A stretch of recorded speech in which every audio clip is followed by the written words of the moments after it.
নমস্কার, সনাতন ধর্মকথা চ্যানেলে আপনাদের সবাইকে স্বাগত।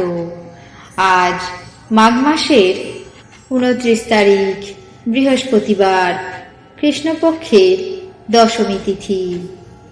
মহাভারতের আদি পর্বের 221তম অধ্যায়ের দ্বিতীয় অংশ, যাদবগণের খাণ্ডবপ্রস্থে আগমন পর্ব শুরু করব। নারায়ণং নমস্কৃত্য নরং চৈব নরোত্তমং দেবীং সরস্বতীং ব্যাসাং ততো জয়মুদীরয়েৎ।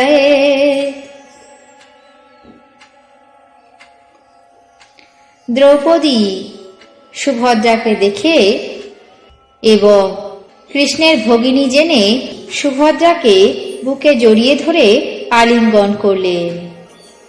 তারপর পাণ্ডবগণ এবং কুন্তির আর আহ্লাদের সীমা রইল না। পাণ্ডব শ্রেষ্ঠ অর্জুন নির্বিঘ্নে ইন্দ্রপ্রস্থে গমন করেছেন শুনে বাসুদেব, বলরাম, যদুবংশীয় অন্যান্য বীর পুরুষ ভ্রাতৃবর্গ, কুমারগণ এবং অসংখ্য সেনাদের সঙ্গে সেখানে যাত্রা করলেন। অসাধারণ শক্তিসম্পন্ন যাদব সেনাপতি অক্রূর, মহাতেজা, অনাদৃষ্টি, মহানুভব উদ্ভব, সত্যক, সাত্যকী, কৃতবর্মা, সাত্যত, প্রদ্যুম্ন, শাম্ব, নিশঠ, শঙ্কু, চারুদেষ্ণ, ঝিল্লি, বিপৃথু, সারণ, গদ এবং অন্যান্য যাদবগণ, ভোজ এবং অন্ধক বংশীয়রা বহু যৌতুক নিয়ে খাণ্ডবপ্রস্থে উপস্থিত হলেন। তারপর মহারাজ যুধিষ্ঠির কৃষ্ণ এসেছেন শুনে তার অভ্যর্থনার জন্য নকুল সহদেবকে পাঠালেন। কৃষ্ণ তাদের দ্বারা পরিগৃহীত হয়ে ধ্বজ পতাকা পরিশোধিত খাণ্ডবপ্রস্থে প্রবেশ করলেন।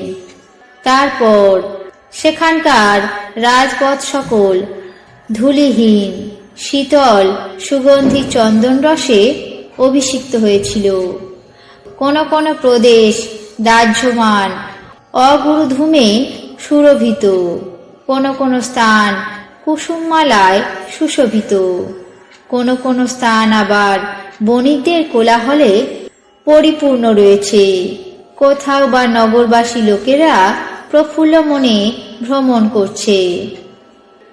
শ্রীকৃষ্ণ বৃষ্ণিবংশীয় রাজাগণ এবং বলরামের সঙ্গে নগরে প্রবেশ করে পৌরজন এবং ব্রাহ্মণদের পূজা করে ইন্দ্রালয়ের মতো রাজভবনে প্রবেশ করলেন।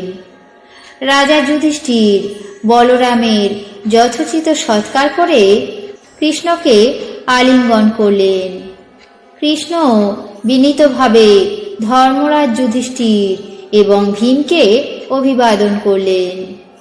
যুধিষ্ঠির সেই সমস্ত যাদবগণ এবং প্রধান প্রধান অন্ধকদের যথাবিধি সৎকার করলেন। তিনি কাউকে গুরুবৎ পূজা করলেন, কাউকে বয়স্যের মতো প্রিয় সম্ভাষণ করলেন এবং কারো কাছে স্বয়ং অভিবাদিত হলেন।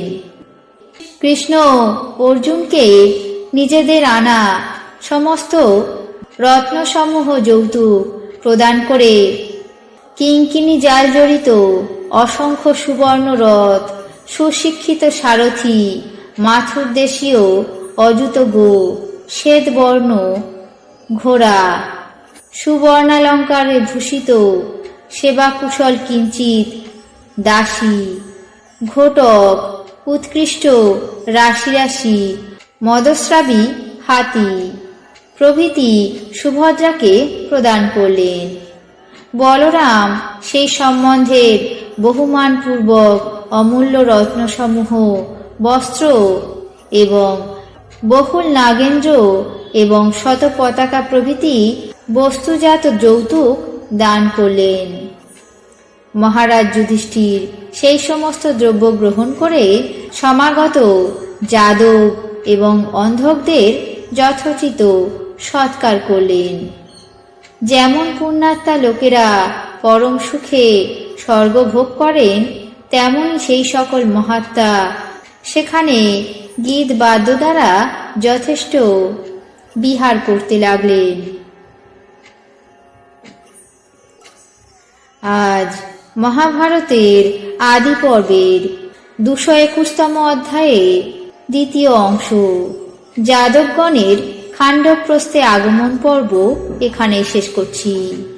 বাকি অংশ আগামী পর্বে পাঠ করে শোনাব। এখন জেনে নেব আজকের দিনের 12টি রাশির রাশিফল। মেষ, অনর্থপাত। বৃষ, অপচয়। মিথুন, দন্তরোগের সমস্যা। কর্কট, অপ্রত্যাশিত সুযোগ। সিংহ, ঔদ্ধত্যে ক্ষতি। কন্যা, নিঃসঙ্গতা। তুলা, বিদ্যা অনুরাগ। বৃশ্চিক, মতানৈক্য। ধনু, দ্বিমুখী আয়। মকর, বাড়তি লাভ। কুম্ভ, বিরহ যন্ত্রণা। মীন, সুনাম হানি। এই ছিল আজকের দিনের 12টি রাশির রাশিফল। আপনাদের কেমন লাগলো তা অবশ্যই কমেন্ট বক্সে জানাবেন। চ্যানেলটিকে সাবস্ক্রাইব করবেন, লাইক করবেন, শেয়ার করবেন। ধন্যবাদ।